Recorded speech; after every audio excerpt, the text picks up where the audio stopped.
안녕하세요. 반가워요. 솔직히 말해봐요. 진짜 반가워요? 감사해요. 그러면 오늘은 우리가 또 저번 시간에 이어서 이것도 입 가려야지. 내용들을 볼 텐데요. 오늘 마스크를 좀 바꿔봤어요. 패션하게. 요즘에는 마스크도 패션이더라고 보니까 우리 아들이 사왔더라고. 이거 한번 써보라고. 근데 지 말로는 사왔다고 했는데 저 엄마 말은 얻어왔대던데. 봅시다.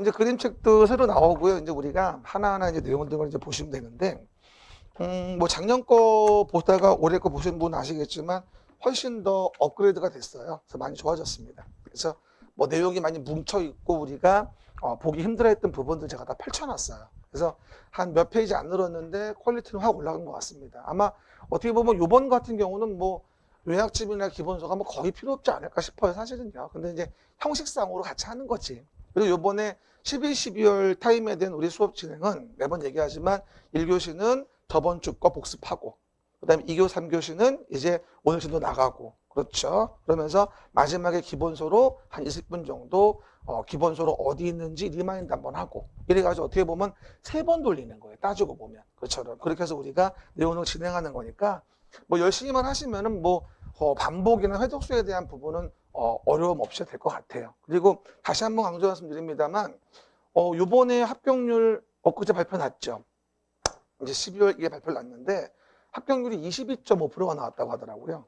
22.5%인가? 작년도가 38%였잖아요. 그렇죠? 그러니까 작년에 비해서 거의 뭐 한 40% 정도가 줄은 것 같아요. 합격률이요. 그렇죠? 그러다 보니까 요번에 예상했던 대로 좀 많이 어려워졌었다라는 게 보여지는 것 같습니다. 그래서 근데 원래 평균적으로 보면은요, 중개사 합격률이 20회 이후에는 20% 초반대가 원래 프로테이지였어요. 원래부터. 근데 이제 작년도 30회 때가 갑자기 난이도적으로 실패하면서 그냥 확 올라간 거지. 원래 평균은 그 정도 되거든요. 그래서 원래대로 돌아온 거지 어려워졌다 보기엔 솔직히 그래요. 그죠? 그러니까 여러분도 어떻게 준비하셔야 될까요? 이것저것 많은 거 다 보라고 했어요? 아니면 어려워질수록에 빈출 부분의 정확도를 올리라고 했어요. 빈출 부분의 정확도를 올려야 돼요. 그리고 한 가지 또 안내 말씀을 드리면 요번에 오늘 보니까 또 새로 오신 분들이 아니라 같이 하시다가 안 돼서 또 오신 분들이 많은 것 같아요, 보니까. 근데 괜찮아요, 그건 괜찮은데 그냥 다시 하는 게 아니라 각각의 과목마다 자기가 왜 틀렸는지 지문 분석을 좀 하셔야 돼요. 그렇죠? 그래서 제가 항상 얘기하는 하급 문제의 12문제를 몇 개나 맞췄나. 그렇죠? 검토를 해봐야 돼. 그리고 하급 문제를 많이 틀렸다면 공부 잘못한 거예요. 만약에 하급 문제를 다 맞췄고 상급 문제는 다 틀렸고 중급에서 문장이 모자르다. 이건 문제가 없는데 하급이 대부분 다 틀렸다. 이거는 잘못된 공부를 한 거예요. 그 검토를 해봐야 돼. 그렇죠? 그러면 그런 부분은 뭐다? 여러분이 어려운 것만 탐색을 한 거야. 그래서 정작 중요한 거를 답을 놓친 거죠. 그렇죠? 그 분석을 좀 하셔야 돼요. 그래야지 32회에는 정말 애누리 없이 붙을 수 있는 거죠. 그렇죠? 뭐 검토를 좀 해보셔야 됩니다. 그냥 막 무조건 열심히 하면 돼 이런 취지는 아니니까. 그렇죠? 그리고 어떤 시험이든 간에 사실은 합격자는 항상 나와요. 그렇죠? 정도의 차이뿐이겠지만. 그리고 어쨌건 한 말씀 더 드리면 너무 기운 빠져 하지 마시고, 그죠? 또 그냥 뭐 한 해 잘 보내서 합격을 이제 하면 되는 거니까. 저번 주도 얘기했습니다만 그래요. 뭐 언제 붙냐가 중요한 건 아니잖아요. 합격하냐가 중요한 거지. 그렇죠? 그래서 한 문제 때문에 안 되신 분이 정말 많더라고요. 올해도 보니까. 올해 36만 명인데 한 문제 때문에 왔다 갔다 하시는 분이 2,000명이 넘는 것 같아요. 원래 작년에 1,800명이었거든요.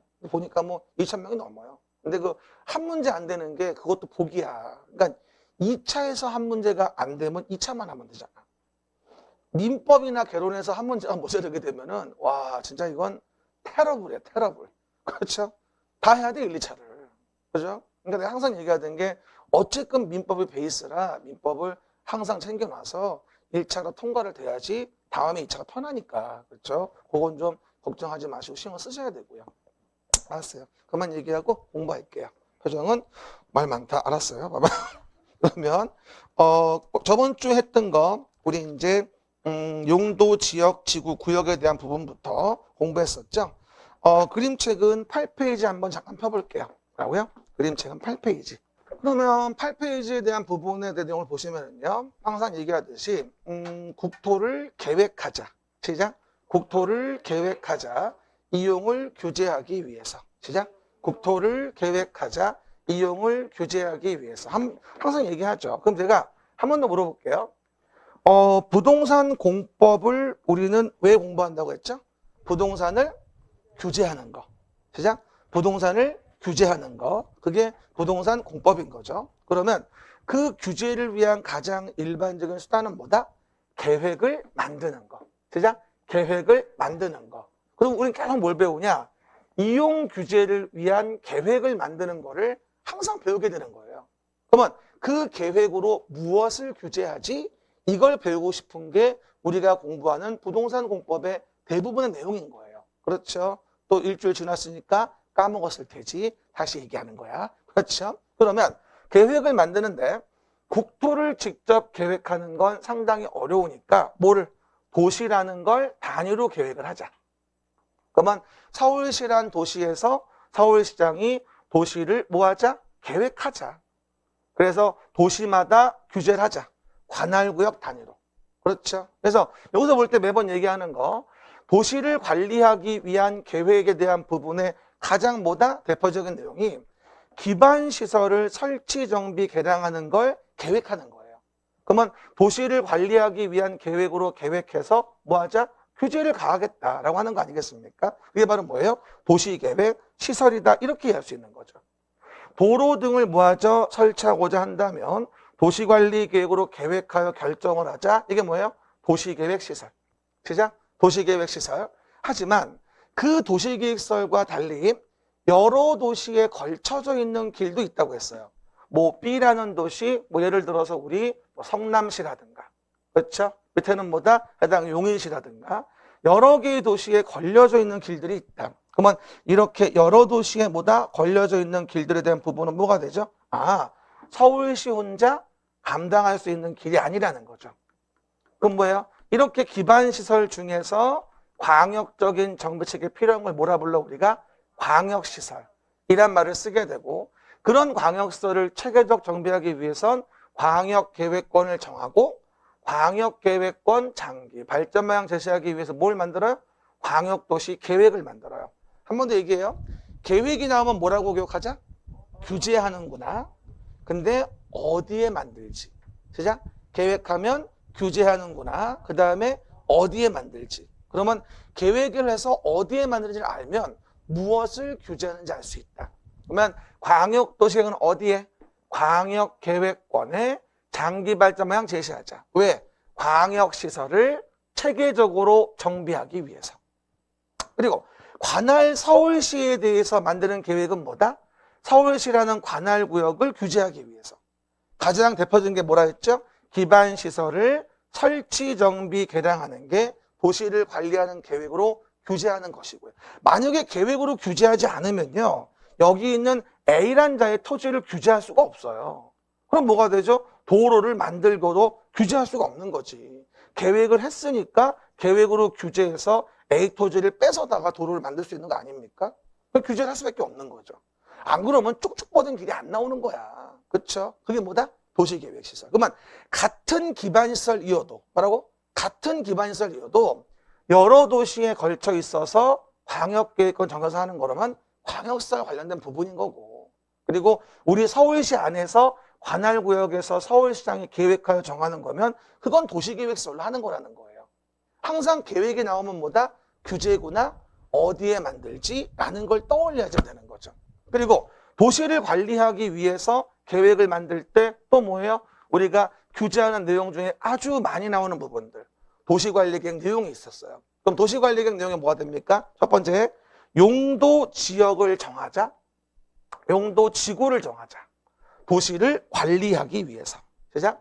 도시를 관리하기 위해서 용도 지역, 용도 지구를 정해 규제를 가하고, 그 다음에 개발 제한 구역 같은 용도 구역을 정해가지고 토지 이용을 규제하고, 기반시설의 설치, 정비, 개량에 대한 부분에 대해 계획해서 도로를 만들고, 강서 마곡지구의 개발 사업, 송파 위례 강서 마곡 등등 모아서 개발 사업을 하고, 강남 일대, 종로 일대 노후불량 건축물 개량을 하고 정비 사업. 그리고 뭐가 되죠? 지구 단위 계획. 우리 서울시의 일부에 만드는 지구 단위 계획 공부하자. 이게 바로 뭐다? 도시를 관리하기 위한 계획의 내용이다. 항상 얘기한 거.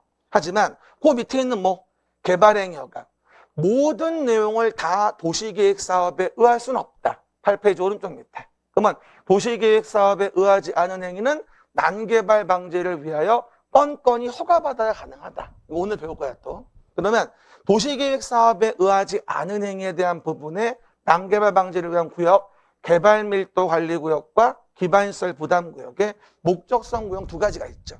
물어봅시다. 요 아래에 있는 개발행위 허가는 노란색 바닥이 있어요, 없어요? 없어요. 그러니까 위에 있는 도시계획의 내용은 아니라는 거예요. 도시계획으로 계획하는 게 아니라 계획하지 않고 하니까 난개발이 생겨서 건건이 허가받게 한다는 얘기예요. 좀 이따가 또 얘기할 겁니다. 이래서 우리가 목차상 봤고요. 12페이지에 대한 부분 한 번 더 그림 봐보세요. 12페이지. 그러면 도시를 관리하기 위해서 계획을 만들어서 이렇게 서울시를 만들고 싶은 거예요. 뭐라고요? 도시를 관리하기 위한 계획을 만들어서 12페이지에 보시면 이렇게 보다 서울시를 만들고 싶은 거죠. 그럼 우리가 이와 같은 도시관리 계획으로 계획하여 규제를 가해서 현재 서울시의 모습을 만들고 싶은데 이와 관련된 가장 중요한 내용이 하나 뭐거든요? 도시계획사업. 계획하여 사업하는 세 가지. 뭐라고 했습니까? 도로 등 만드는 시설사업하고 신도시 만드는 개발사업하고 그 다음에 노후불량 건축물 정비사업. 요 세 가지 사업을 하나하나 배우면 이 도시계획 사업만도 3주 정도 걸려요, 시간이. 그래서 노후불량 건축물 개량은 무슨 사업? 정비사업. 강서 마곡 송파 위례 신도시 만드는 건 도시개발사업. 신도시 만드는 거. 그 다음에 도로, 공원, 광장 같은 거 만드는 거 도시계획 시설사업. 요 세 가지 사업을 뭐라 불러 우리가? 도시계획사업. 도시관리 계획으로 계획하여 하는 거니까. 그리고 요 사업을 진행한다면 다 그 사업의 진행 절차를 하나씩 공부해 주는 거. 이게 3주 분량. 이거 한 주, 저번 주 배웠죠. 요거 한 주, 요거 한 주. 오늘은 또 요거 좀 배울 거야.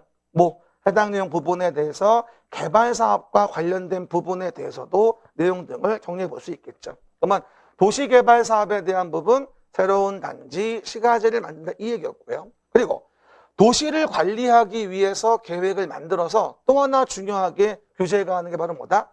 토지 이용을 규제한다는 거예요. 도시를 관리하고자 계획을 만들어서 토지 이용을 규제한다. 그래서 용도 지역이라는 게 네 가지가 있었죠. 뭐 하려고? 토지 이용 규제를 위해서. 그 말 기억나요? 어디 가면 아파트만 싹 모여 있고 어디 가면 뭐가 된다? 공장만 싹 모여 있고 어디 가면 나무만 있고. 왜 그럴까? 토지를 그렇게 이용하도록 규제를 가한 거야. 누가? 서울시에 대해 서울시장이. 용도지역은 네 가지. 도관농자, 용도지역, 중복안대. 그리고 도시지역은 뭐였지? 주상, 공록, 도시지역이라고 저번 주에 하루 종일 배웠었어요. 주상, 공록, 도시지역. 알았죠? 그리고 나서 용도지역만으로는 규제를 완성할 수 없으니까 지역의 제한을 강화, 완화하자. 그게 뭐였죠? 용도지구. 지역의 제한을 강화, 완화하자. 용도지구. 용도지구에서는 취재진의 보고에 의하면 경복궁에 화재가 발생했대요. 시작. 용도지구에서는 취재진의 보고에 의하면 경복궁에 화재가 발생했대요. 우리 지나간 31회 때는 개발진흥지구 물어봤죠. 산업유통개발진흥지구. 그것도 참 쉬운 학급 문제죠. 그거 틀렸으면 정말 또 어려운 일을 또 해내신 거고요. 그렇죠? 항상 어려운 일을 많이 내는 게 문제죠. 네, 눈 좀 떠봐봐. 지금 복습하는 거야. 그럼 봐봐요. 외웠는데 뭔지 모르죠? 취. 오, 알았어요. 알고 있네요.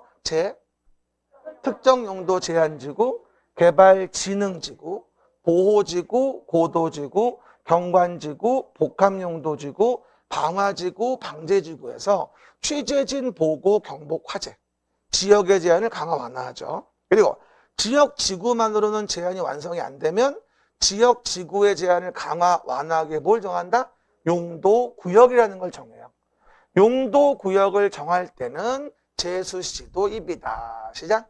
용도 구역을 정할 때는 제수시도 입이다. 항상 용도 구역 정할 때는 여러분의 사랑하는 제수시를 떠올리세요. 그렇죠? 개발제한구역, 수산자원보호구역, 시가와 주정구역, 도시자연보호구역, 입지규제 최소구역에 5가지 용도구역이 있어요. 그럼 봐봐요. 한 번 더 그림 보시면 지금 도시를 관리하기 위해서 계획을 만들어 규제를 가해서 이렇게 서울시를 만들고 싶은 거예요. 근데 여기서 가장 중요한 계획의 내용 2가지를 얘기하면 도시계획 사업이라는 거죠. 시설 사업과 개발 사업과 정비 사업, 토지 이용 규제를 위한 용도 지역, 용도 지구, 용도 구역. 그래서 오늘은 저번 시간에 배웠던 요거 3가지 한 번 더 확인하고요. 그리고 도시계획 시설 관련된 거 저번 주 배웠죠. 요 관련된 거 다시 한번 리마인드하고 오늘 진도 나갈 겁니다. 그러면 15페이지 봐보십시다. 그러면 15페이지 보시면 뭐라고 나올까요? 이제 도시를 관리하기 위한 계획의 내용 중에서 용도 지역이라는 게 먼저 나온다는 거예요. 그러면 서울시라는 도시에서 서울시장이 뭐 하죠? 도시를 관리하고자 계획을 만들어서 라고요? 도시를 관리하고자 계획을 만들어 가지고 서울시의 많은 토지들을 어떤 용도로 정할지를 정하는 거예요. 그래서 용도 지역은 4가지. 도관농자, 용도지역, 중복 안 돼. 안 돼요. 중복 안 돼요. 도관농자 이렇게 4가지의 용도지역을 얘기했죠. 그리고 오른쪽에 관농자는 뭐라 했어요? 제가 도시지역의 외의 지역이라 써놓으라고 했죠. 우리가 일반적으로 용도지역 얘기할 때 법조문에서 도시 외의 지역에서라고 나오면 그건 뭘 얘기하는 거다? 관리, 농림, 자연환경 보전적 3가지를 얘기하는 거예요. 그래서 조문에서 도시 외의 지역 그러면 관농자를 얘기하는 거고요. 그리고 여기서 도시지역은 다시 4가지로 주상, 공록, 도시지역 시작. 주상, 공록, 도시지역. 녹지가 도시임을 제발 좀 까먹지 말라고 너무도 많이 얘기했죠. 녹지는 도시. 그리고 해당 내용에서 봐봐요. 그러면 우리가 도시지역과 관련된 부분의 내용의 의의를 본다 한다면 도시지역의 원정의는 뭐예요? 인구와 산업이 밀집돼 있다. 밀집이 예상된다. 그러면 도시지역. 그리고 도시지역에 대한 주거지역은 뭐라 했습니까? 전용주거와 일반주거와 준주거로 구분이 되어지는데 일단 봐요. 단독주택 중심이면 1종 전용이고 공동주택 중심이면 뭐다? 2종 전용이 되어져요. 그리고 일반주거는 층수 분류인데 중층주택 중심은 2종이라는 거죠. 항상 얘다시피 그래서 2종 전용주거와 2종 일반주거는 상당히 혼동되니까 서로 주의하셔서 까먹지 말도록. 주거지역은 항상 중요해요. 1, 2 전용, 1, 2, 3 일반. 요 내용의 구분을 꼭 기억하셔야 돼요. 근데 요번에 31회 때 문제는 용도지역 문제가 안 나왔어요. 참 신기해. 나올 때는 몇 개씩 뭉쳐 나오다가. 하지만 이거 모르면 다른 걸 모르기 때문에 안 할 수는 없어요. 그리고 지나간 30일이 안 나왔다고 30일이 안 나온다고 장담할 수 없거든요. 항상 중요한 부분이라 15페이지의 분류는 잘 기억하고 있어야 됩니다. 됐죠? 그리고 내용에서 뭐가 되죠? 내용이 있고 다음 페이지에 보시면 이제 건폐율 용적률이 보일 거예요. 건폐 용적률 혹시 그 말 기억나요? 대지에 대한 부분이 있어요. 근데 대지 면적에 대해서 어느 정도의 건축 면적을 질 수 있냐. 즉 대지 중에 어느 정도의 건축 면적을 질 수 있냐. 즉 대지에서 얼마나 덮었냐. 건축물로. 이걸 건폐율이라고 하죠. 준비됐습니까? 대지 면적에 대한 건축 면적의 비율. 대지 면적에 대한 건축 이렇게 해야지. 이게 아니지. 대지 면적에 대한 건축 면적의 비율. 그러니까 대지에서 어느 정도 건축물이 깔고 앉아 있냐는 거야. 이건 수평적 규제인 거예요. 이걸 건폐율이라고 하는 거죠. 얼마나 건물로 덮었냐 이 얘기야. 그러면 여기서 우리가 건폐율을 만들므로 인해 가지고 일종 전용 주거지역부터 자연환경 보전지역까지 여기서 어느 정도의 건폐율의 최대 한도가 가능하냐라는 걸 법으로 한도를 정해놔요. 그래서 우리가 매번 외웠듯이 건폐율은 해당 용도지마다 다른데 건폐율 정하는 목적은 뭐다? 공지를 만들어줌으로 인해서 일조 채광 통풍이 양호해지고 불나도 옆집으로 들러붙지 않는 거죠. 그러자고 건폐율 정하죠. 그리고 뭐라 했어요? 우리가 주거지역에 대한 부분은 5, 5, 6, 6, 5, 7 일단 아직 여기까지만 조금만 일부 그거 아시죠? 1분 듣기 그렇죠? 조금만 듣고 전체는 나중에 다 아시겠지만 그래서 5, 5, 6, 6, 5, 7 1, 2 1, 2, 3춘이라고 해서 주거지역의 건폐율을 일단 기억해 놓으시고요. 그 다음에 도시 외의 지역의 건폐율은 4투투투투. 시작? 4투투투투. 그러면 도시 외의 지역 중 제일 높은 건 당연히 도시 지역으로 편입이 예상되는 계획관리가 제일 높아요. 4투투투투. 시작? 4투투투투. 요번에 계획관리가 또 시험에 나왔죠. 여러분 어떤 분이 그래요? 선생님 건폐율 용적률 안 나왔던데요? 나왔어. 그렇죠? 왼쪽 맨 밑에 특례가 나왔지. 성장관리 방안 만들었을 때 건폐율 특례. 계획관리 50%. 그게 사실은 요번에 31회 문제였었어요. 근데 여러분 아직은 그거 배울 때가 아니니까 나중에 얘기하고요. 됐습니다. 용적률은 뭐가 될까요? 오른쪽에. 용적률은 대지 면적에 대해서 어느 정도의 연면적을 질 수 있냐는 거죠. 준비 시작. 대지 면적에 대한 연면적의 비율. 대지 면적에 대한 연면적의 비율. 이걸 용적률이라고 합니다. 그럼 용적률도 일종 전용 주거지역부터 자연환경 보전지역까지 얼마나 할 수 있냐가 정해져 있는데 여기서 용적률이 가장 높은 곳은 어디다? 바로 중심상업 1500. 그리고 계획관리는 뭐가 되죠? 18888. 도시지역의 편입 예상인 계획관리만 100%, 나머지는 다 80%죠. 사실 이 17페이지는 결국은 다 외워야 돼요. 한 문제씩 반드시 나오거든요. 안 나온 적이 한 번도 없어. 지나간 31회 때도 나온 거야. 특례가 나왔었으니까. 알겠습니까? 어쨌건 꼭 좀 외워줘야 될 중요한 부분이 되어집니다. 그러면 1일학습 몇 문제 풀어봅시다. 1일학습 봅니다. 그러면 내용 가서 봅시다. 1일학습과 관련된 부분 봅니다. 그러면 2회차 거 봅시다. 저번에 또 풀어본 거지만 또 우리가 해당 내용에서 다시 보면 또 헷갈리죠. 됐습니다. 일단 봐봐요. 첫 번째. 용도 지역은 어떻게 되죠? 도관, 농자. 그러면 도시, 관리, 농림, 자연환경 보전지역의 4대 용도지역이 있죠. 도관, 농자, 용도지역, 중복, 안대 이랬고요. 그리고 내용에서 또 하나가 도시지역은 주상, 공록, 도시지역. 그러면 상업지역이고 여기는 녹지지역이죠. 아무것도 아닌 것 같지만 정말로 중요하니까 꼭 기억하셔야 됩니다. 용도지역은 도관농자, 도시는 다시 주상공록. 알겠습니까? 구분하시고요. 그리고 2번 문제 봐보세요. 2번 문제는 이거 좀 형광펜 거볼까요? 뭐냐면 공동주택을 중심으로 하는 건지 아니면 중층주택을 중심으로 하는 건지 이거 좀 구분해 보셔야 돼요. 그러면 공동주택 중심으로 양호한 주거환경 보호면 뭐다? 이종 전용이야. 보통 일반이나 전용이지. 봐봐. 잘 봐야 돼. 전용하고 일반이 되게 헷갈려요. 공동주택 중심이면 이종 전용. 중층주택 중심이면 이종 일반이에요.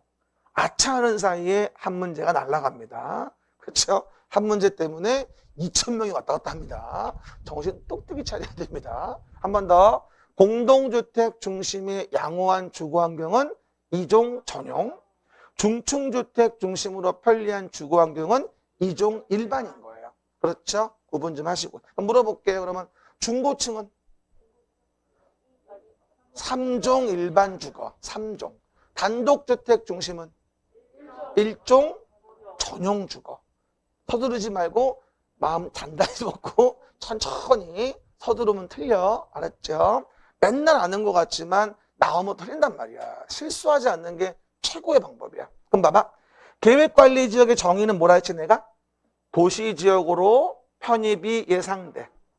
도시지역으로 편입이 예상돼. 그러니까 계획관리지역 건폐율은 가장 높아. 도시 외 중에서 40%. 그래서 뭐가 되죠? 용적률은 100%.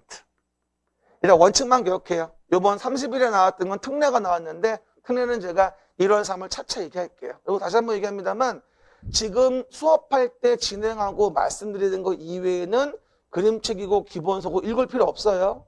그냥 말하는 것만 하시면 돼. 그것만 정확히 해 일단. 때 되면 다 얘기해 줄 거야. 알았습니까? 그래서 고민하지 마시고 계획관리 건폐율 최대 40, 용적률 최대 100% 이해하시면 됩니다. 그러나 용도 지역만 가지고는 행위 제한을 완성할 수가 없었다. 그럼 봐봐요. 용도 지구는 용도 지역의 제한을 강화, 완화하기 위해서 정한다. 그럼 종류 외워봐. 취재진의 시작. 취재진의 보고에 의하면 경복궁에 화재가 발생했대요. 거봐. 다 나왔잖아. 얼마나 쉬워. 뭐라고요? 용도 지구는 용도 지역만으로는 제한이 완성이 안 되니까 지역의 제한을 강화, 완화하자. 아홉 가지. 취재진의 보고에 의하면 경복궁에 화재가 발생했다. 그럼 뭐가 되죠? 이거는 개발, 그렇지, 지능지구. 그 다음에 고도지구. 그 다음에 복합용도지구. 그 다음 방제지구라고 하는 뭐하죠? 9가지의 용도지구가 있는 거죠. 여기 봐보세요. 혹시 까먹었을까봐 한 번 더 얘기해 줄게요. 뭐라 했어요?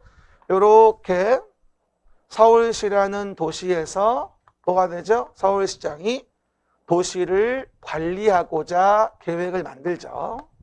그럼 도시를 관리하고자 계획을 만들어서 토지의 용도를 정하는 게 바로 뭐예요? 용도 지역이에요. 토지 이용 규제. 시작. 토지 이용 규제를 위해서 용도 지역을 계획하여 정하는 거야. 누가? 서울시에 대해 서울시장이. 근데 이게 만약에 도시 지역이었어. 근데 그 안에 뭐가? 요렇게. 저번 주 기억나죠? 문화재 등 보호한다고 보호지구를 정하고. 그렇죠? 또 경관을 보호하자고 경관지구도 정하고. 무슨 뭐 고도를 통제한다 해서 고도지구도 정하고. 이런 식으로 지구를 정해가지고 지역의 제한을 강화 완화하는 거야. 근데 이런 토지에서 내 토지는 어디 있어? 여기 있었다고. 그러니까 뭐가 돼? 용도 지구끼리의 중복은 많이 되는 거고 이런 토지 가지고 있다면 세자로 쓰레기. 그런 거 외우지 말고 내용을 좀 의미를 이해하란 말이야. 그런 것만 외우지 말고. 알았죠? 이렇게 이해해 보시면 되고요. 이게 용도지구. 종류는 취재진의 보고에 의하면 경복궁에 화재가 났다는 9가지 지구가 있다는 거예요. 지금은 종류만 겪어도 훌륭해. 한 번 더. 취락지구, 특정용도 제한지구, 개발진흥지구, 보호지구, 고도지구, 경복궁에, 경복, 경관지구, 복합용도지구. 아니 어제 진짜 이런 일이 생겼다? 내가 외울 때 경복궁에 화재가 발생했습니다. 이랬잖아. 그랬더니 진짜 물어보러 왔어. 궁이 뭐냐? 그냥 전묘 붙인 건데 궁이 뭐냐? 그래서 뭐 관심법인가 궁예인가 그러면 안 돼. 그렇죠? 그게 아니라 그냥 전묘야. 그러니까 졸았던 거지. 그때 딱 그때. 아유, 내 못 살아 내가. 뭐라고요? 이게 용도지구. 근데 용도지구만으로도 규제가 안 되면 지역지구의 제한을 강화 완화하기 위해서 뭘 정한다고? 용도구역을 정한다고. 용도구역을 정할 때는 뭐라 했어 내가? 제수시도입이라고 했잖아. 용도구역 정할 때는 제수시도입이다. 시작. 용도구역 정할 때는 제수시도입이다. 이거였었죠. 그러면 그림 자료에 다시 한번 19페이지 펴볼게요. 용도구역 저번 주도 얘기했습니다만 한 번 더 설명을 드려봅니다. 봐보세요. 용도구역. 봐봐요. 그럼 내용에서 보시면 용도구역에 대한 부분은 저번 설명한 바와 같이 용도 지역의 제한을 강화, 완화하자가 용도구역이죠. 그러면 용도구역에 대한 부분을 봤을 땐 개발제한구역하고 일단 수산자원 보호구 먼저 봐주게 되면요. 정신없어. 다시 써야 되겠다. 봐봐요. 그럼 우리가 내용을 봤을 때 용도구역에 대한 부분 첫 번째가 뭐냐면 개발제한구역이에요. 개발제한구역. 그러면 보안상에 대한 문제에 대한 부분에 대해서 개발을 제한할 필요가 있다. 그러면 누가? 국토교통부 장관이 개발제한구역을 정해서 뭐다? 규제를 가하죠. 수산자원보호구역, 수산물 나오면 뭐예요? 해장. 해장은 수산물 관련된 게 제일 좋죠. 해장할 땐 수산물이 최고. 그리고 시가화 조정구역이 있습니다. everybody. 시가화 조정구역. 무질서한 시가화를 방지하는데 저번 주도 얘기했었죠. 시가화의 의미는 뭐라 했어요, 제가? 주거, 상업, 공업화되어지는 거를 뭐라 불러 우리가? 시가화된다. 근데 무질서하게 집 두어 채 지어놓고 한 5km 되는데 지네 집까지 도로 놔달라. 가로등 만들어달라. 지네 집 두 채를 위해서. 이렇게 무질서하게 시가화되면 예산이 효율적으로 집행이 어려워진다. 그래서 시가화 조정구역 정해가지고 무질서한 뭐를 막자? 시가화를 막자. 이게 목표예요. 무질서한 시가화 방지. 근데 시가화 조정구역 그럼 누가 정하는 거죠? 시도지사가 정하지만 국가계획과 연계돼 있다면 국토교통부 장관이 정하는 경우도 있다는 거죠. 항상 얘기하죠. 국가계획 나와서 국가가 뭘 한다면 부동산 관련된 국가행정은 누구? 국토교통부 장관이니까 국가계획 연계시는 국장인 거야. 잘 읽어야 돼. 시가화조정구역은 원칙은 시도지사가 해. 하지만 국가계획과 연계돼 있다면 누구? 국장이 하는 거고요. 너무 재밌는 건 시가화조정구역은 기간이 있다는 거죠. 5년 이상 20년 이내 기간. 그죠? 5년 이상 20년 이내 기간으로 시가화 유보기간을 정해요. 근데 어제도 어떤 분이 물어보더라. 쌤, 근데요. 나머지 용도구역은 기간이 없는데 왜 시가화조정구역만 기간이 있는 거예요? 물어보는 분이 있어요. 왜 그럴까? 너무 규제가 셀 수 있어서 그런 거야. 개발제한구역은 솔직히 얘기해서요. 별로 이용 가능한 땅이 원래 없어. 개발제한구역은. 하지만 시가조정구역은 원래 이용도가 높은 땅들인 거야. 도시지역 및 주변 지역에 보통 지정되니까. 그러다 보니 너무 무리하게 수십 년을 규제하게 되면 또 헌법에 어긋날 수 있어서 시가조정구역은 기간을 정해놔. 5년 이상 20년 이내 범위로 도시관리局정해가지고 시가 유보기간을 정하게 돼 있는 거야. 이해가셨죠? 규제가 심하다고 느낄 수 있기 때문에 그런 거죠. 그죠? 이용 가능한 땅이니까. 그리고 그 시가 유보기간이 끝나면 유보기간 끝난 날 다음 날에 시가와 조정구역은 뭐다? 효력을 잃게 된다. 이렇게 얘기했던 거고. 그리고 도시자연공원구역. 시작. 도시자연공원구역은 매번 얘기하는 거. 시도, 대도시의시장이 정해요. 혹시 그 말 기억나요? 이 권한자를 볼 때 뭐라고 이해하면 좋으냐면 규제가 심할수록의 권한자가 높아요. 그러면 국토교통부 장관이 아니라 시도, 대도시의시장이 정한다는 거는 규제가 그닥 많지는 않은가 보다. 뭐 이렇게 이해해도 별 무리 없을 것 같아요.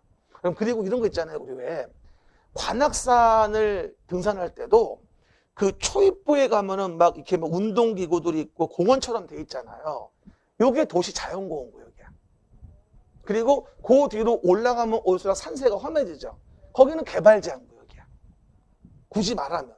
그렇게 나눠봐도 별 무리 없다고 봐. 내가 봤을 때. 이해가셨습니까? 됐죠? 그래서 개발제한구역과 도시제한공원구역 어떻게 보면 한 끗발 차이야 사실은. 비슷한 것 같으면서. 하지만 목적은 다르지. 뭐야?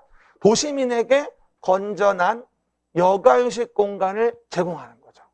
그리고 도시지역에 그래서 식생이 양호한 산지에 개발을 제한하는 거야. 목적은 이건 보안상 개발 제한이 아닌 거지.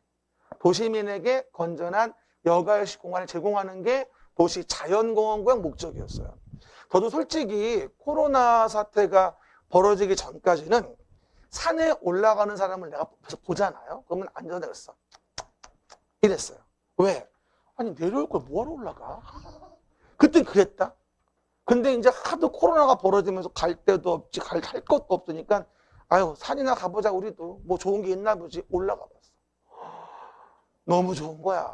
운동도 되지, 배도 조금 들어가는 것 같지. 그쵸? 기분도 좋아지지. 그렇잖아요. 꼭대기 올라가서, 국기봉 올라가서 아래를 쫙 보면 추락지구 보이지. 그렇죠? 기분이 딱 좋더라고.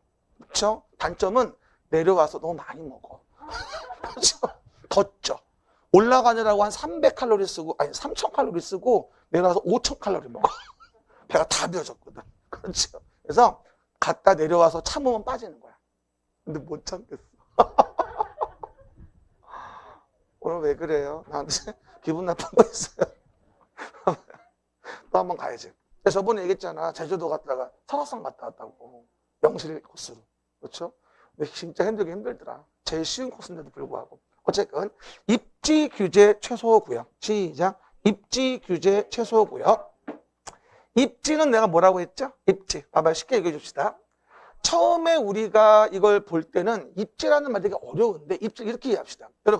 여러분이 만약에 집 같은 걸 지으려고 토지를 구한다 가정을 해보자고. 뭐라고요? 집 같은 걸 지으려고 토지를 구하려고 해. 그러면 전철역에서 일부러 먼 데를 구하겠지? 가까운데 빨리 말해, 시간 없어. 뭐라고요? 그리고 학교 같은 것도 한 1시간씩 가야 있는 곳으로 가겠지? 가까운데. 그렇죠? 또 공원 같은 거 바로 옆에 있는 데 구하겠지? 응. 이런 식으로 집을 짓기 위해서 적당한 입지가 있어. 그건 주거 입지가 좋은 거야. 그러니까 인간이 경제적 활동을 하기 위해서 토지 용도에 따라서 토지를 선정을 하거든? 그거 선정하는 걸 입지한다 그래. 근데 입지하는데 규제가 많아서 그 입지가 어려우니까 규제를 최소화하기 위한 구역을 정해서 도시 지역의 복합적인 토지 이용을 증진시키려고 하는 게 바로 입지 규제 최소 구역인 거야. 그래서 입지 규제 최소 구역은 완화 쪽에 주로 방점이 존재하고 위에 뭐다? 제수 시도에 대한 부분은 강화 쪽에 주로 방점이 있구나라고 이해하시면 돼요. 그래서 내가 이번에 31회 때 매번 강조했듯이 뭐다? 입지 규제 최소 구역 공습경보 이랬죠. 정말 나왔죠. 그래서 우리는 충분히 실수만 안 했으면 건질 수 있던 문제였어요. 알겠습니까? 그거라도 정확히 했으면. 그죠?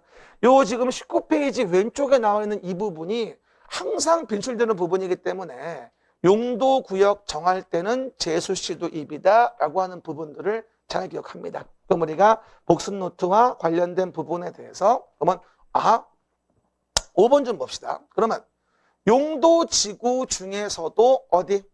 녹반농자에서의 추락을 정비하기 위한 건 뭐라고 얘기했고? 이건 용도 지구 중 자연 추락 지구라고 얘기를 했고, 개발 제한 구역에서 추락을 정비 위한 건 집단 추락 지구.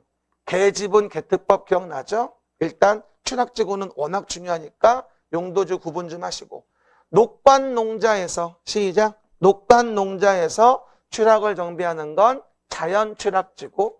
취재진 보고 경복 화재였을 때, 개발 제한 구역에서 추락을 정비하는 건 집단 추락 지구. 그 다음 6번 좀 읽어봅시다. 시도 대도시의 시장은 시작. 시도 대도시의 시장은 도시의 자연환경 경관을 보호한대. 그리고 도시민에게 건전한 여가의식 공간을 제공한대. 그래서 도시지역 안의 식생이 양호한 산지의 개발을 제한한대. 도시지역 안에 식생이 양호한 산지 개발 제한? 그러면 도시 자연 공원 구역. 이제 좀 정확해졌어. 도시 자연공원 구역. 시작. 도시 자연공원 구역. 개발 제한이란 말만 보고 무조건 개발 제한 구역이라고 픽스하시면 안 돼. 도시 자연공원 구역. 목적을 잘 봐야 되겠죠? 그 다음에 7번은 보면 국장이나 시도는 뭐에 대해서? 시가화 조정구역에 대해서. 방펜 갔어요? 시가화 조정구역. 항상 문제 풀 때 키워드를 먼저 잡아봐. 키워드를 못 잡으면 문제를 못 풀어요. 그 연습을 지금부터 합시다.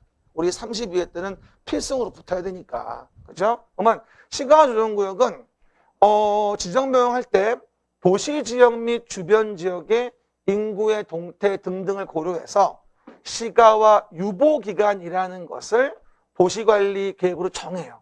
그러면 시가화 유보기간은 몇 년? 5년 이상 20년 이내의 기간으로 시가와 유보기간이라는 걸 정하게 돼 있어요. 다른 거와 달리 시가와 주원금 기간이 있죠. 그리고 해당 내용의 도시관리 계획이라는 것을 지정 변경을 결정할 때 권한자가 누구냐? 개발제한구역은 누구? 국토교통부 장관. 수산자원보호구역은 누구? 해양수산부 장관. 그리고 시가와 주정구역인데 국가계획과 연계된 시가와 주정구역은 그치. 국가계획과 연계됐으니 국장인 거야. 그냥이면 시도지사겠지만. 이해 가셨죠? 그거 혼동하지 말고 시가와 주정구역인데 국가계획과 연계됐다면 시가와 주정구역도 누구? 국토교통부 장관. 19페이지 왼쪽에 있으니까 확인해 보면서 보는 거야. 그렇죠? 그 얘기.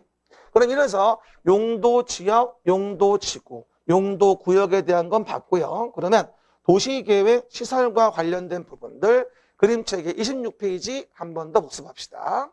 26페이지. 그럼 봐요. 기반시설 등과 관련된 부분을 정리해보게 됩니다. 여기 좀 봐봅시다. 그럼 제가 저번 시간에 설명을 드렸다시피 서울시란 도시에 대해서 서울시장이 도시를 관리하기 위해서 계획을 만들죠. 그럼 봐봐요. 이렇게 도로 등에 대한 부분에 기반시설이 있습니다. 그럼 도로 등의 이런 기반시설은 도시관리 계획으로 계획하여 결정을 합니다. 그래서 결정된 시설을 뭐라 부른다 우리가? 도시계획 시설이라고 하는 거죠. 그러면 계획하였으니까 그 계획으로 뭐를? 요 A란 자의 토지를 뭐 할 수 있게 된다? 규제할 수 있게 된다. 그리고 그 도시계획설로 결정된 거를 설치, 정비, 개량하기 위해서 사업을 진행하게 되는데 우린 이걸 뭐라 부른다? 도시계획 시설 사업이라 부르게 된다.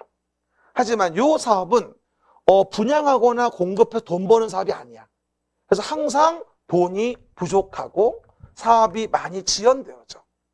어떻게 부족해? 돈이 없어도 그런 거 외우지 마. 뭐라고요? 너무 없어요. 그러다 보니 사업이 많이 지연되어져서 A란 토지 소유자의 사건 어떻게 해야 보호할 수 있을까? 요걸 중심으로 내용을 보셔야 돼. 장기 미집행됐을 때 A 권리를 어떻게 보호할 거니? 이걸 중심으로 보는 게 시설 사업의 핵심이야. 알겠습니까? 그러면 요 사업을 진행할 때는 돈이 없다 보니까 뭐라고 했어 내가? 27페이지에 있지? 단계별로 집행계획부터 만들어줘. 27페이지 왼쪽에 뭐라고 돼 있어요? 1단계 3년 내, 2단계 3년 후. 이래서 단계를 나눠 진행하게 돼 있어요. 어느 정도의 예측 가능성을 준다는 거죠, 소유자한테. 그리고 시행자가 누군지를 보게 되고 그 시행자가 사업을 시행하기 위해서 실시계획이라는 것을 만들어주게 돼. 그리고 준공인가 맡고 공사 완료하면서 사업을 마무리하게 됩니다. 이게 뭐다? 도시계획, 시설사업에 대한 부분의 기본 흐름이에요. 그런데 얼렁얼렁 사업을 진행해야 되는데 오랫동안 안 하면 A의 권리가 너무 침해돼요. 게다가 대충 얼렁얼렁 안 한 것도 아니고 10년이 지나도록 아무것도 안 해. 28페이지 왼쪽 위에. 그리고 그 토지의 지목이 뭐야? 대지야. 얼마나 화나겠어. 그러면 열대 치고 소유자 A는 서울시장한테 가서 야, 나 너 사업하든 말든 관심 없어. 그러니까 내 토지 사가 라고 매수를 청구할 수 있다. 열대 치고 매수 청구. 왜? 도로 부지로 정해놓고 10년 지나도록 사업을 안 하고 있는데 내 토지는 지목이 되었던 거지. 너무 규제가 심하다고 헌법에서 헌법 불합치 판결을 받은 거예요. 그러면 A의 권리를 보호하자. 따라해보세요. 서울시장, 시장. 사업하든 말든 나는 관심 없어. 시장. 사업하든 말든 나는 관심 없어. 그러니 너 내 땅 사가. 시장. 너 내 땅 사가. 이런 식으로 매수를 청구해서 강짜를 부리는 거예요. 이걸 허용한다는 얘기야. 이걸 매수 청구제도라고 해요. 그래서 뭐라고 하죠? 열대 치고 매수 청구하면 6월이 2년. 열대 치고 매수 청구하면 6월이 2년. 매수할지어다. 이거 감정을 느껴야 돼. 지금 얘가 A가 얼마나 화가 났겠어. 10년이 지나도록 사업이 안 됐지. 토지는 지목이 돼이지. 매수를 청구, 답변은 없지. 신경질 날 거 아니야. 그러니까 6월이 이냐? 감정 넣어봐. 시작. 잘했어. 뭐라고요? 그래서 6개월 내에 매수 여부를 알려주고 매수하기로 했다면 2년 내에 매수해 줘야 됩니다. 그러다가 28페이지 왼쪽 맨 밑에 보면 세월이 흘러가서 20년이 되면은 어떻게 돼? 다음 날은 실효하잖아요. 봐봐. 도시계획 시설 결정 고시일로부터 10년 미집행은 지목이 되면 매수 청구하는 거고, 도시계획 시설 결정 고시일로부터 20년 지날 때까지 사업을 안 하고 있다면 20년 되는 날 다음 날 도시계획 시설 부지 효력은 실효가 된다는 거예요. 이게 저번 주에 끝날 때 열심히 봤던 내용들. 열대 치고 매수 청구하면 6월이 2년 매수할지어다. 그리고 20년 지나 세월이 흘러가서 20년이 되면은 언제? 다음 날은 실효하잖아요. 이거 물어봤던 게 30회 때 문제였어요. 작년 문제였죠. 그리고 이번에는 실시계획의 실효와 관련된 걸 물어보지 싶었는데 제가 너무 출제 요원을 높게 평가했어요. 그렇죠? 아직은 어려워서 안 냈더라고요. 그래서 이번에는 좀 안 나왔는데 32회 때는 나와줘야 하니까 그거 무시하지 마시고. 그러면 한 번 더 봅시다. 그래서 이 기반시설에 관련된 부분에 대해서 기반시설에 대해서 도시관리 계획으로 계획하여 결정하면 도시계획시설. 결정된 도시계획시설을 설치, 정비, 개량하는 건 도시계획시설 사업. 이해가셨죠? 근데 그 기반시설 종류는 뭐가 되죠? 교공, 유공, 방보완. 그 중에 26페이지에서 공동구라는 게 있다. 그리고 공동구와 관련된 부분에 대해서는 우리 시험에 안 나온 적이 한 해도 없으니까 꼭 좀 기억해 내 것으로 봐주자.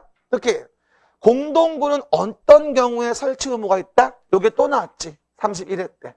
200만 제곱미터를 초과하는 도정택, 경공도, 도정택, 경공도에 대한 시행자가 해당 공동구를 설치해줘라.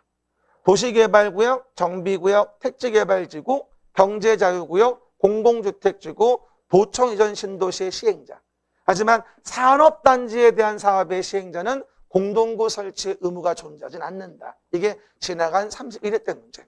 요것도 제가 막판에 동영 볼 때 제가 도정택 경공도도 있다고 설명을 드렸거든요. 동영 3회차인가 4회차인가 아마. 우리 지나간 30일에 봤을 때. 그래서 요게 시험 나왔던 올해 문제였었고요. 그리고 아직 안 나온 것 중에 뭐가 된다? 설치 비용과 관리 비용 관련된 부분은 32회 때 나올 것으로 좀 밀어놓자. 우리 32회. 이제 32회 이제 그죠? 나와줘야 됩니다. 그리고 다음 페이지 사업을 진행할 때 단계별 집행계획 만들고 시행자 누군지 보고 실시계획 만들어 사업을 시행하자. 그리고 왼쪽에 뭐가 되죠? 장기 미집행 되어지는 경우에 개인의 권리를 보호하기 위한 부분 열대치고 매수 청구하면 6월이 2년 매수할지어다. 10년 미집행됐다. 지목이 되다. 그러면 매수 청구할 수 있고 매수 의무자는 6개월 내 매수 여부 알려주고 2년 내 매수해 줘야 된다. 그러다가 20년이 지나버리면 다음 날 도시계획 시설 결정은 그냥 실효해서 A의 권리를 보호해 주겠다. 이런 취지에 대한 부분이었던 거예요. 저번에 배웠던 게. 그러면 마지막 문제 몇 개 더 보고 확인해 봅시다. 마지막 문제 봅시다. 그러면 내용에서 보시는 바와 같이 내용 보시면 또 어디 숨어서 안 나오나? 뒤에 있구만. 봐봐요. 9번 좀 봅시다. 그럼 일단 9번에 대한 부분을 봤을 때 이러죠. 뭐가 되죠? 유통공급설로서 공동구를 설치해야 한다. 그죠? 유통공급설로서 공동구 설치해야 한다. 얼마일 때? 시행자인데 200만 제곱미터를 초과하는 시행자일 때. 그러면 도정택. 그럼 정비구역. 경공도. 공공주택지구. 도청 이전 신도시. 사업을 시행하는 자는 200만 초과하는 경우 공동구를 설치하라.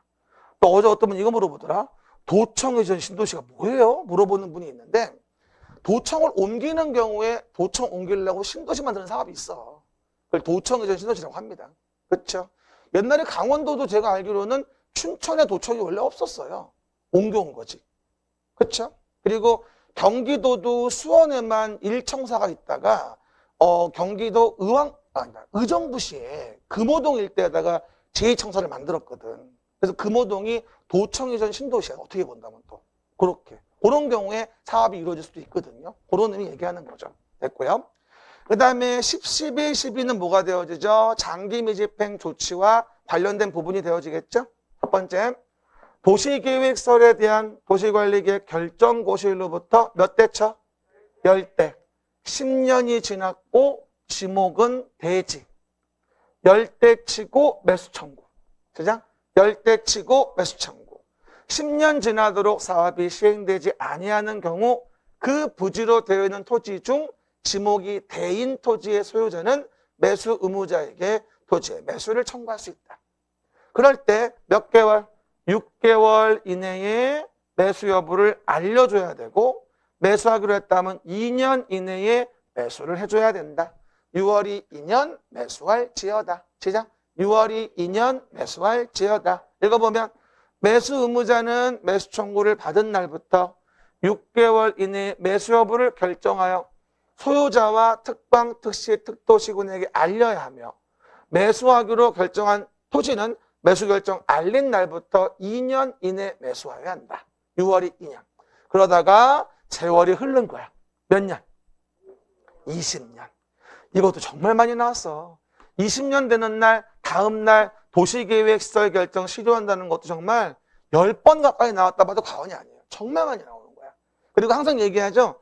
실효를 간주하는 조문이 있을 때는 꼭 뭐가 나온다? 다음 날이 있다는 팁도 꼭 기억하십니다. 실효를 간주하는 조문이 있을 때는 다음 날이 있다는 것을 꼭 기억합니다. 한 번 더 읽어봐요. 도시계획설 결정이 고시된 도시계획설에 대하여 그 도시계획설 고시일로부터 20년이 지날 때까지 그 시설 설치에 관한 사업이 시행되지 아니하는 경우라고 한다면 그 도시계획설 결정 고시일로부터 20년이 되는 날에 다음 날에 도시계획설 결정은 효력을 잃는다고 얘기하는 겁니다. 그래서 우리가 저번 주에 또 봤던 거 용도지역, 용도지구 구역과 도시계획 시설사업에 대한 부분에 뭐다? 두 가지 내용을 한 번 더 복습을 한 거죠. 이게 이제 6주가 지나면 6장이 모여요. 그죠? 그럼 6장을 어떻게 하라고? 매 주마다 전체를 읽어야 돼. 제발 오랜 약속 좀 지켜요. 그거 정말 아무것도 아닌 것 같아도요. 요번에 그 시험 끝나고 합격 수기 올라온 거 다 보니까 그거 한 게 정말 도움 많이 됐다라는 말을 되게 많이 했어요. 그러니까 가랑비에 옷 젖는 거예요. 우리 내일 무슨 뭐 중간고사 보듯이 밤새 공부하는 게 아니라 평소에 요일별로 과목 지켜가면서 뭐 하죠? 그 하라는 대로 전범위로 매일매일 1월 달은 11, 12월에 준 거를 3월 달은 1, 2월에 준 거를 능력되면 누적해서 전범위를 봐야 됩니다. 그렇게 해야지만 내용을 안 잊어요. 알겠습니까? 그리고 요번에 합격해가지고 올리신 분들 글들 보니까 대부분들이 공부할 때 보시면 전략적으로 맞춘 분들이 금방 붙었더라고요. 전략을 지키신 분들. 그래서 하지 말아야 할 게 뭐가 되는 거죠? 아직 머리에 체계도 안 잡혔는데 이거저거 듣는 거. 그래서 좋지 않아요, 솔직히. 체계가 잡히고 나면 괜찮은데 그것도 안 잡혔을 때 산만하게만 해요, 사실은. 그리고 자료 이것저것 많이 구해보는 거. 절대 하지 말아야 할 일. 일부러 단권을 시켜야 되는데 이런저런 자료 다 구해와. 아주 마이너스. 그렇죠? 그건 정말 마지막에 다 정리가 된 상태에서 간단히 들 거면 몰라도 그게 아니고는 나는 마이너스라고 봅니다. 그거 이해하시면 되고요. 그리고 제 자료도 좋지만 다른 제 수업 듣지 않는 분이 복서에 가서 보면 쓰레기야. 수업을 안 들은 자료는 쓰레기거든. 의미가 없어. 그렇죠? 그렇게 이해하시면 되고 올해는 꼭 합격하는 원년이 되길 바랍니다. 화이팅!